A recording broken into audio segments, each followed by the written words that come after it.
Welcome back दोस्तों। आज मैं आपके सामने रिसेंटली थिएटर में रिलीज हुई लियो मूवी को लेकर आया हूँ। अब मूवी के बारे में बात करें तो लोकेश कनगराज की मेकिंग ऑसम लगी। मूवी में कुछ सीन्स तो गूज़बम्प्स। स्टोरी के बारे में तो ऑलमोस्ट काफी सारे लोग जानते ही होंगे। It's based upon old Hollywood movie, लेकिन इसमें थोड़ा साउथ का तड़का लगाया गया है, तो ओवरऑल से मूवी देखने के लायक है। अगर ये मूवी आपके शहर में लगी हो तो जरूर देखिए। हमारे शहर में तो एक दिन पहले ही रिलीज हो गई थी ये मूवी। तो खैर चलिए इन शॉर्ट में मैं आपको इस मूवी की कहानी सुना देता हूँ। उससे पहले लुटा दो प्यार फॉर इंस्टाग्राम। कहानी की शुरुआत होती है हिमाचल प्रदेश के एक छोटे से टाउन से, जहाँ पर साउथ से कुछ गुंडे एक कलेक्टर के घर में घुसकर उस कलेक्टर को और उसकी सारी फैमिली को बहुत ही बेरहमी से मार देते हैं। इन्हीं गैंग में से नीली पीली आंखों वाला एक बंदा होता है जो बहुत ही खतरनाक होता है। उस कलेक्टर की गन चुरा लेता है और इसी तरह इस घर में एक छोटी बच्ची बची होती है। तो ये नीली आंखों वाला इस छोटी बच्ची के साथ घिनौनी हरकत करके वहाँ से चले जाते हैं। खैर दूसरे सीन में हिमाचल प्रदेश के किसी एरिया में जंगल से एक खतरनाक हैना टाउन में घुस आता है। काफी सारे लोग इस हैना को पकड़ने की कोशिश करने लगते हैं, लेकिन ये हैना किसी को भी नहीं बख्शता। जो भी इसके रास्ते में आता है इसको जख्मी करते रहता है। इसी दरमियान में यहाँ पर जोशी नाम का एक बंदा आता है, फॉरेस्ट डिपार्टमेंट वाला या तो फिर एनिमल रेस्क्यूअर। यहाँ की हालत को देखकर जोशी पार्थिबन नाम के एक बंदे को कॉल करके यहाँ की सिचुएशन के बारे में बताने लगता है। फटाफट से यहाँ पर आने के लिए कहता है। पार्थिबन वही हमारे विजय भाई साहब। तो यहाँ से तकरीबन 12 से 15 मिनट तक बहुत ही गजब की सीन चलती है। मतलब पार्थिबन उस हैना को कंट्रोल करने की कोशिश करने लगता है, उससे झगड़ने लगता है। फाइनली बहुत कोशिशों के बाद इस हैना को बेहोश कर ही देता है, मारता नहीं। उसके बाद किसी बोल में बांध कर रखता है। सो यह हादसा होने के बाद पुलिस वाले अपने आप की बड़ाई करने लगते हैं कि हम लोग जान पर खेलकर लोगों की जान बचाई, उस हैना को काबू किया, ये तो हमारा रोज का काम है। लेकिन जिसने लोगों की असली जान बचाई पार्थिबन, वो मीडिया से बहुत ही दूर जाने लगता है। और यहाँ पर भाई साहब एक इंट्रो प्ले होता है जो लोकेश भाई साहब ने मार्वल की कॉपी की है। जो भी हो, इंट्रो इज ऑल्सो ऑसम। खैर उसी एरिया में पार्थिबन की एक छोटी सी कॉफी शॉप होती है। फटाफट से यहाँ पर आकर अपने कपड़े शपड़े चेंज करने लगता है। दूसरे सीन में दोबारा उसी गैंग को दिखाया जाता है जिन्होंने कल कलेक्टर को मारा था। बात यह है कि इन सारे लोगों की फोटोज पुलिस वालों के पास पहुंच गई और पुलिस वाले इन सारे लोगों की तलाश कर रही है। एक बंदा कॉल करके इन लोगों को बताने लगता है कि आप लोग जितना अंडरग्राउंड में रहो आपके लिए उतना ही अच्छा है, अभी यहाँ पर मत आइए आप लोग, इस तरह से वार्न करने लगता है।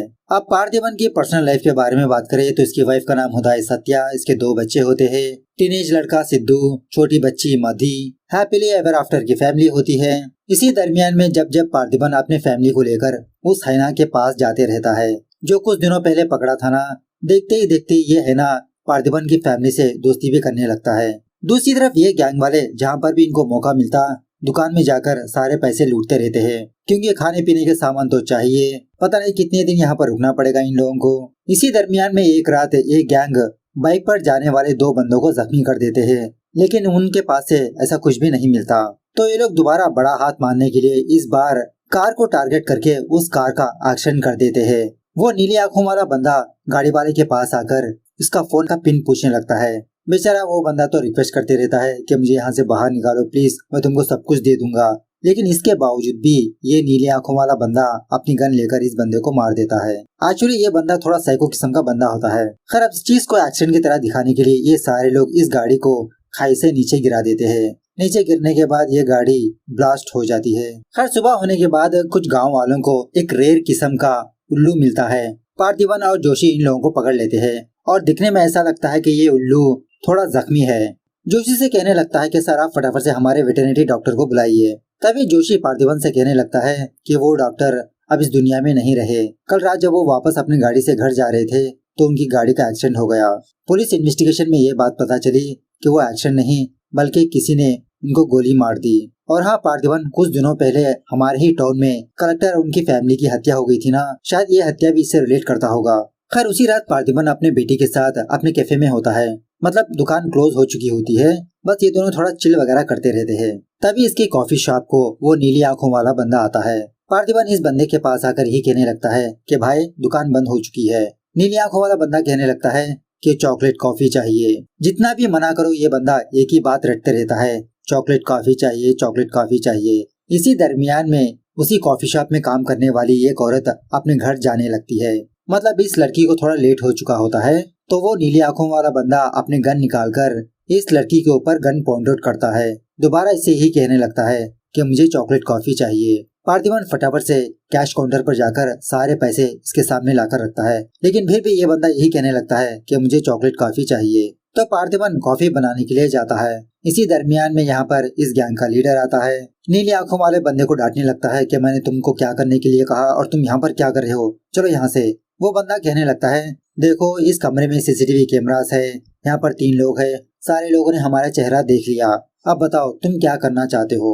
तो यह सुनने के बाद उस गैंग का लीडर सीसीटीवी कमरे में जाकर कैमरास का कनेक्शन कट करने लगता है। एट द सेम टाइम ये नीली आंखों वाला बंदा उस लड़की के साथ सेक्सुअली अब्यूज करते रहता है। तभी पार्थिबन इसके लिए कॉफी ले आता है और मौका देखकर उसी जार से इसका सर फोड़ देता है। इस तरह से यहाँ पर एक जबरदस्त फाइट होने लगती है। फाइनली इस गैंग का लीडर उस लड़की को दोबारा अपने कब्जे में लेता है। कहने लगता है कि मेरे आदमियों को छोड़ दो वरना इस लड़की की जान जाएगी।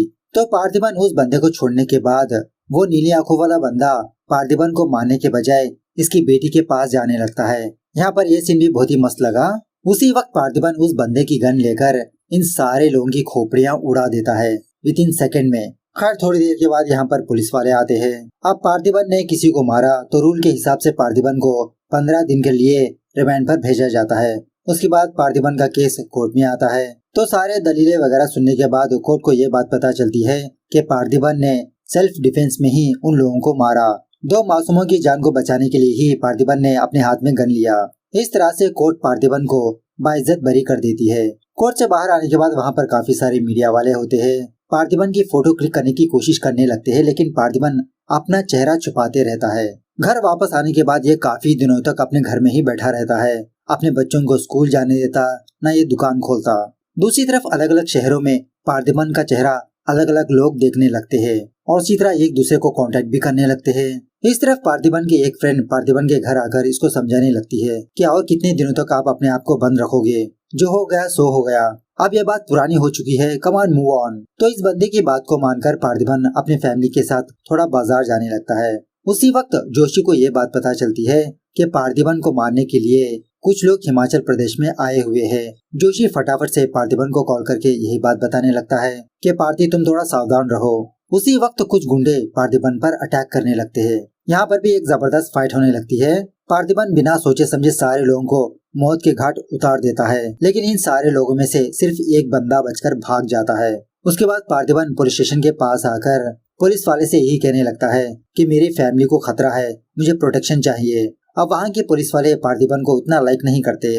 वो पुलिस वाला पार्थिबन के साथ बदतमीजी से पेश आने लगता है। पार्थिबन को गुस्सा आकर उस पुलिस वाले को ही मारने पीटने लगता है। आइन टाइम पर जोशी आकर पार्थिबन को कूल करने लगता है। बाद में ये दोनों एक जबरदस्त प्लान बनाते हैं। जोशी एक हथौड़ी लेकर पार्थिबन के पीछे वार करता है और पार्थिबन यही जख्म जज को आकर दिखाता है कि मेरी जान को खतरा है, मुझे एक पुलिस वाला चाहिए मेरे घर के पास। तो पार्थिबन की हालत को देखकर जज इसके लिए राजी हो जाता है और इसी तरह पार्थिबन जज साहब से एक छोटी सी रिक्वेस्ट भी मानने लगता है कि इसको एक तमिलियन पुलिस वाला चाहिए। सो दूसरे सीन में नेपोलियन पार्थिबन के घर आता है। वही नेपोलियन जो कैदी में था, दिल्ली को मिशन गन चलाने में मदद की थी। सो वो बंदा यहाँ पर आता है, लेकिन नेपोलियन ढंग से अपनी ड्यूटी ही नहीं करता, हमेशा सोता रहता है। खैर दूसरे दिन से पार्थिबन अपने कॉफी शॉप को दोबारा रीओपन करने लगता है। तभी पार्थिबन के पास एक बंदा आकर इसकी फोटो क्लिक करने लगता है। जब पार्थिबन इस बंदे को रोकने लगता है, वो बंदा रुकता ही नहीं, वहाँ से भाग निकलता है इसकी फोटो क्लिक करके। वो बंदा किसी और बंदे को इसकी फोटो सेंड करता है। ये फोटो देखने के बाद ये दूसरा बंदा दास एंड को नाम की एक फैक्ट्री में आकर हेराल्ड दास नाम के एक बंदे को दिखाने लगता है कि देखो दास, मुझे किसकी फोटो मिली। ये देखने के बाद हेराल्ड अपने बड़े भाई एंटोनी दास को ये फोटो दिखाने लगता है। एंटोनी भी बहुत शौक में रह जाता है। उसके बाद क्या था, एंटोनी काफी सारे लोगों को जमा करके हिमाचल प्रदेश जाने लगता है। दूसरे दिन ही एंटोनी पार्थिबन के कैफे आकर पार्थिबन को लियो कहकर बुलाने लगता है। पार्थिबन यही कहने लगता है कि सर आप गलत समझ रहे हो, मेरा नाम पार्थिबन है। एंटोनी यही कहने लगता है मेरी आंखें कभी भी धोखा नहीं खा सकती, तुम ही लियो हो, मैं तुमको कुछ ही दिनों का टाइम देता हूँ, तुम खुद मेरे पास आकर कबूल कर लो कि तुम ही लियो हो। अगर तुमने ऐसा नहीं किया तो अंजाम बहुत बुरा होगा। इस तरह से हल्की सी वार्निंग देकर वहाँ से चला जाता है। उसी रात जोशी पार्थिबन के पास आकर एंटोनी दास के बारे में कुछ बातें बताने लगता है कि आंध्रा में दास एंड को नाम की एक बहुत बड़ी टोबैको फैक्ट्री हुआ करती थी, लेकिन उस फैक्ट्री में एक बहुत बड़ा हादसा होने की वजह से वो फैक्ट्री जलकर राख हो गई। इस कंपनी को रन करने वाले 3 लोग थे, एंटोनी दास, उसका भाई हैरोल्ड दास, एंटोनी का बेटा लियो दास। लियो के बारे में कुछ भी पता ही नहीं चला। सुनने में आया है कि उसने बहुत बड़ा कांड किया था। और एक्चुअली यहाँ पर दो ग्रुप्स है। एक ग्रुप ये मानती है कि लियो अभी भी जिंदा है, दूसरा ग्रुप ये है कि लियो मर चुका है। पार्थिबन कहने लगता है, आप मुझे ये सब कुछ क्यों बता रहे हो? मेरी तो सीधी सादी सिंपल लाइफ है। 20-21 साल तक मैंने अपनी जिंदगी ऑर्फनेज में गुजारी। एक दिन मेरी मुलाकात सत्या से हुई, उसको प्रपोज किया, हम लोग हिमाचल प्रदेश आ गए, अपनी जिंदगी गुजारने लगे। इस तरह से इन बातों को लाइटली लेने लगता है। खैर दूसरे दिन जब कुछ लोग सत्या और उसकी बेटी पर अटैक करने ही वाले होते हैं, तभी यहाँ पर एंथोनी और उसके आदमी आकर इन सारे लोगों को मारने लगते हैं। एंथोनी सत्या से कहने लगता है, डरो मत बेटा, हम सब फैमिली है। तुम 20 साल से जिसके साथ अपनी जिंदगी गुजार रही हो वो मेरा बेटा है, मेरा खून। 20 साल पहले उसने ना जाने कितने लोगों को मारा हमारे बिजनेस को आगे बढ़ाने के लिए। जब तुमको असलियत के बारे में पता चलेगी तुम खुद मेरे पास आओगी। यह सुनने के बाद सत्या को भी थोड़ा शक होने लगता है। फटाफट से पार्थिबन के बारे में इंक्वायरी करने लगती है, मतलब इसके सर्टिफिकेट्स गैदर करके यही पता करने के लिए कहती है कि ये सर्टिफिकेट असली है या नकली है। और उसी तरह रातों रात ये तमिलनाडु जाती है, मतलब उस ऑर्फनेज पर, यही पता करने के लिए कि पार्थिबन ने इस ऑर्फनेज में था या नहीं। तो इंक्वायरी करने पर यह बात पता चलती है कि सारे सबूत अच्छे ही है, मतलब पार्थिबन ही पार्थिबन है, नहीं कि लियो। एट द सेम टाइम दूसरी तरफ जोशी भी इसी बात की इंक्वायरी करने लगता है।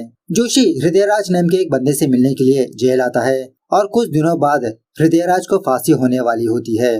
पार्थिबन की फोटो दिखाकर पूछने लगता है, क्या इसी का नाम लियो है? क्या लियो भी ऐसे ही दिखता है? लियो के बारे में तुम क्या जानते हो? उस फैक्ट्री में ऐसी क्या घटना पेश आई थी कि वो फैक्ट्री जल के राख हो गई? तो हृदयराज जोशी को जो हुआ वो बताने लगता है कि कुछ सालों पहले एंथोनी ने दास एंड को नाम की एक टोबैको फैक्ट्री रन कर रहा था। धीरे धीरे इस फैक्ट्री में कुछ इलीगल काम्स भी चलने लगे और इसी तरह एंथोनी जब भी अपना बिजनेस स्टार्ट करता ये किसी न किसी जानवर को सैक्रिफाइस करता। देखते ही देखते एंथोनी का अंधविश्वास कुछ ज्यादा ही बढ़ गया। मतलब पहले ये जानवरों को बलि दिया करता था, लेकिन धीरे धीरे इंसानों की भी बलि देने लगा, और स्पेशली कुछ पर्टिकुलर कुंडली वालों को ही। अब इसके भाई का नाम होता है हेरोल्ड, जो कि इंटरनेशनल लेवल में बिजनेस रन करते रहता है। टोबैको के साथ साथ इनकी फैक्ट्री में ये लोग दतुरा की मदद से कुछ कोकेन को भी निकालते रहते हैं, मतलब एक स्पेशल किस्म का कोकेन बनाते रहते हैं। इसी दरमियान में एक दिन कुछ फॉरेस्ट ऑफिसर्स इनकी कंपनी के ट्रक्स को पकड़ लेते हैं। पुलिस वाला एंथोनी को कॉल करके यही बात बताने लगता है कि एंथोनी हेरोल्ड को सरेंडर होने के लिए कहो या तो फिर लियो को, हमें भी अपनी फॉर्मेलिटीज पूरी करनी होगी ना। इस तरह से वो पुलिस वाला एंथोनी दास के साथ थोड़ी डील बात करने लगता है। और एक्चुअली जिन पुलिस वालों ने इनके ट्रक्स को पकड़ा होता है उन्हीं ट्रक्स के पास लियो भी मौजूद होता है। सो लियो बिना सोचे समझे इन सारे पुलिस वालों को मार ही देता है। वापस अपने फैक्ट्री आने के बाद ये बात पता चलती है कि इन्हीं में का एक बंदा पुलिस वालों को इन फ्लावर्स के बारे में लीक किया, तो लियो इस बंदे को भी मार देता है। और उसी तरह यहाँ पर लियो की एक बहन होती है जिसका नाम होता है एल्सा। खैर अब उसी रात 2000 किलो का माल बॉर्डर क्रॉस करवाना होगा। सारे लोग इसी बात को लेकर परेशान रहते हैं, लेकिन लियो बहुत ही आसानी के साथ उस माल को बॉर्डर क्रॉस करवा देता है। At the same time Anthony एक फादर की मदद से किसी जानवर की बलि देने की बात करते रहता है, मतलब किसी जानवर की बलि देगा तो इसके काम में कोई रुकावट नहीं होगी। 2 साल से एक जानवर को ढूंढते रहता है, वो जानवर एंथोनी को नहीं मिलता, जिसकी वजह से वो फादर एंथोनी के सामने 2 कुंडलियां लाकर रखता है। अगर इन दोनों में से किसी एक को बलि दिया जाए तो तुम्हारा काम आसान होगा। ये दोनों कुंडलियां और किसी की नहीं, लियो और उसकी बहन एल्सा के होते हैं। ये जानने के बाद एंथोनी सोच लेता है कि एल्सा को बलि दे देगा, लियो को बचा लेगा। इस तरह से लियो को एक चेयर से बांध देता है। लियो अपने फादर को समझाने लगता है कि ये सब कुछ अंधविश्वास है, हमारा काम हो गया ना, बस एल्सा को छोड़ दो। लेकिन एंथोनी अंधविश्वास के अंदर पूरा डूब चुका होता है। जब एल्सा को बलि देने ही वाला होता है तभी लियो अपने हाथ वगैरह खोलकर इन सारे लोगों से फाइट करने लगता है। और इसी तरह इस फैक्ट्री में कुछ लोग लियो को फॉलो करने वाले होते हैं, मतलब लियो की बेस्ट फ्रेंड्स। सो इन दोनों गैंग्स के बीच बहुत जबरदस्त हाथापाई होने लगती है। ये सीन भी गजब। फाइनली लियो इस सारे फैक्ट्री को आग लगाने लगता है, लेकिन उससे पहले हेरोल्ड एल्सा को मार देता है। और थोड़ी देर के बाद एंथोनी खुद अपने बेटे पर 2-4 गोलियां चला देता है। ये सारी की सारी फैक्ट्री जलकर राख हो जाती है। सीन प्रेजेंट डे पर शिफ्ट होता है। जोशी दोबारा हृदयराज को पार्थिबन की फोटो दिखाकर पूछने लगता है, क्या यही लियो है? तो हृदयराज पार्थिबन की फोटो देखकर टोटली मना करने लगता है कि ये लियो नहीं है। उसके बाद जब सत्या वापस अपने घर आती है तो पार्थिबन को ये बात पता लग जाती है कि सत्या इसके बारे में इन्वेस्टिगेशन कर रही है। पार्थिबन बहुत फूट फूट के रोने लगता है कि इसकी बीवी ही इस पर भरोसा नहीं कर रही। सत्या पार्थिबन से माफी मांगने लगती है कि मैंने खामखा तुम पर शक किया, सच में तुम मेरे हस्बैंड पार्थिबन ही हो। उसी वक्त एंथोनी और उसके आदमी पार्थिबन के घर के बाहर आकर पार्थिबन को कॉल करके यह बात बताने लगते हैं कि अब तुम्हारा टाइम खत्म हो चुका है, तुम्हारा बेटा मेरे कब्जे में है, अब तुम खुद मेरे पास आकर कबूल कर लो कि तुम ही लियो हो। इस तरह से वहाँ से जाने लगता है तो पार्थिबन फटाफट से अपनी बाइक लेकर उसको फॉलो करने लगता है। पार्थिबन के साथ साथ नेपोलियन भी जाने लगता है। यहाँ पर यह एक्शन सीक्वेंस भी ग्रेट। पीछे बैठकर नेपोलियन गन लोड करते रहता है, पार्थिबन फायरिंग करते रहता है। इस तरह से यहाँ पर एक जबरदस्त फाइट होने लगती है। फाइनली पार्थिबन एंटोनी दास को मार ही देता है। जब ये बात हैरोल्ड को पता चलती है, हैरोल्ड फटाफट से पार्थिबन को कॉल करके ये बात कहने लगता है कि तुम्हारा बेटा मेरे पास है, अब तुम खुद मेरे भाई की लाश को मेरे पास ले आओ, तुम्हारे बेटे को ले जाओ। तो पार्थिबन उसी तरह से हैरोल्ड के पास आता है, दोबारा उसी पुरानी फैक्ट्री के पास। अपने सारे सर्टिफिकेट्स दिखाकर हैरोल्ड को यही बताने लगता है कि आप लोग गलत समझ रहे हो, मेरा नाम पार्थिबन है, मैं लियो नहीं हूँ। हैरोल्ड भी लियो के फोटोग्राफ सर्टिफिकेट्स दिखाने लगता है। पार्थिबन कहने लगता है, अरे सर बस चेहरा मैच हो रहा है, मैं वो बंदा नहीं हूँ, प्लीज मेरे बेटे को मुझे दे दीजिए, मैं यहाँ से चला जाऊंगा। हैरोल्ड कहने लगता है, तुम कबूल कर लो कि तुम ही लियो हो, वरना उस तरफ तुम्हारी बीवी और बेटी मारी जाएंगी। इस तरह से जब हैरोल्ड के आदमी पार्थिबन के घर के अंदर जाने लगते हैं तो पार्थिबन ने अपने घर के बाहर ऑलरेडी काफी सारे ट्रैप्स लगा चुका होता है। इन्हीं ट्रैप की वजह से आधे लोग मर जाते हैं और ऊपर से जोशी भी मदद करते रहता है दूर से शूटिंग करते हुए। जब फाइनली 3 लोग दरवाजा तोड़कर अंदर आ ही जाते हैं तो अंदर नेपोलियन बैठा होता है अपनी गन लेकर, तीनों को अपनी गन से भून देता है। फाइनली सिर्फ एक बंदा इस गैंग का लीडर इस घर के अंदर आ ही जाता है। फटाफट से हैरोल्ड को कॉल करके यही बात बताने लगता है कि हैरोल्ड, लियो की बीवी बेटी मेरी आंखों के सामने है, बताइए क्या करना होगा। यह सुनने के बाद पार्थिबन हैरोल्ड का फोन लेकर सुब्रमणि कहकर बुलाने लगता है। तो तभी बगल वाले कमरे से वो हैना बाहर आता है। मतलब पार्थिबन ने इस हैना का नाम रखा होता है सुब्रमणि। हैना इस बंदे को चीर फाड़ देता है, ये सीन भी गजब। इस तरह फैक्ट्री में पार्थिबन इन लोगों से फाइट करने लगता है। सारे लोगों को मारने के बाद पार्थिबन हैरोल्ड से यही कहने लगता है कि हाँ मैं ही लियो हूँ, लियो दास। इस तरह से हैरोल्ड को भी अपने स्टाइल में माथे पर गोली मार देता है। बात यह है कि पहले लियो मानना पड़ेगा कि ये लियो नहीं है, तभी दूसरे लोग भी भरोसा कर पाएंगे। इसलिए लियो अपना नाम बदलकर पार्थिबन रख लिया, अपनी एक हंसी खुशी जिंदगी गुजारने लगा, सारे बुरे काम छोड़कर। फाइनल सीन में हमारे विक्रम भाई साहब पार्थिबन को कॉल करते हैं, कहने लगते हैं कि सिर्फ एक फैक्ट्री जलाने से इंडिया ड्रग्स फ्री नहीं होगा, पता नहीं ऐसे कितने फैक्ट्रीज जलानी पड़ेगी, क्या तुम इस काम में मेरा साथ दोगे। इस तरह से ये लियो मूवी यहाँ पर दी एंड होती है।